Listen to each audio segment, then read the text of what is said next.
Mithrandir. Why the halfling? I do not know.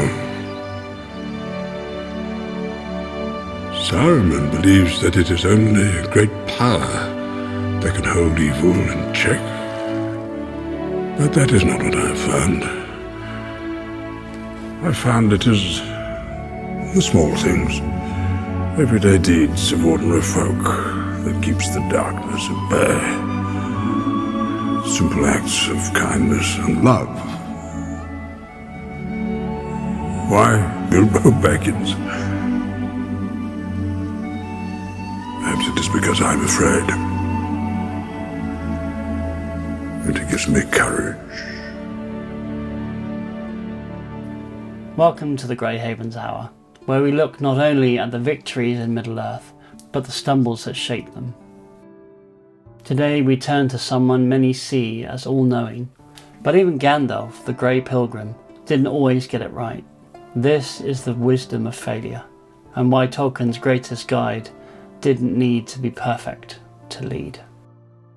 We think of Gandalf as a towering figure, the wizard who faces Balrogs, who counsels kings, who bends even death.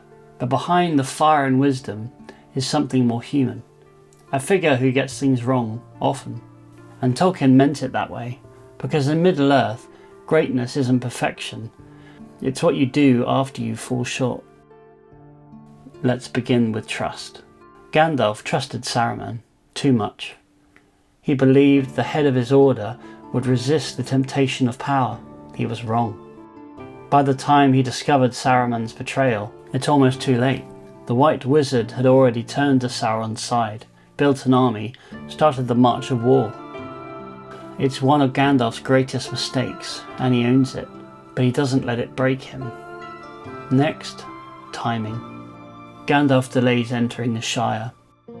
He underestimates how quickly the ring is corrupting Frodo. He takes years to investigate, and when he finally returns, Frodo has already begun to suffer. Gandalf admits this too, he should have moved sooner. And then there's foresight. He leaves the Fellowship in the Mines of Moria, trusting that the path, while dangerous, will be manageable, but it isn't. He faces the Balrog, falls into shadow and dies, for a time. And yet, each of these failures teaches something deeper. Gandalf doesn't fail because he's weak. He fails because he's trying to do good in a broken world.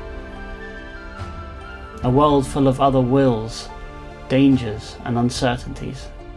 He is not omniscient, he is not invincible, he is accountable. And this made him wise.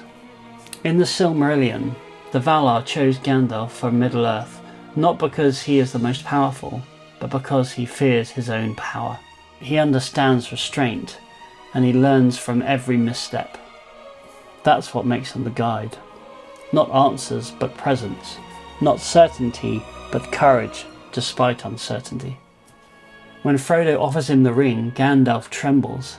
He refuses because he knows he might fail again. With that power, I should have power too great and terrible. The way of the ring to my heart is by pity. He knows his limits, and that is the beginning of wisdom. Tolkien's wizards aren't meant to be gods. They're meant to walk among us, to learn, to fall, to rise. Gandalf's wisdom is not that he always knows the way. It's that he keeps walking it, even though he's lost. Thanks for watching. If you've ever failed and felt like it disqualified you from leading, remember Gandalf. You don't need to be flawless to be faithful, and you don't need to win every time to offer light in the dark. Leave a comment, share this with someone finding their way again, and subscribe for more quiet truths from Middle-earth. Until next time, go where you are needed, even if you don't feel ready.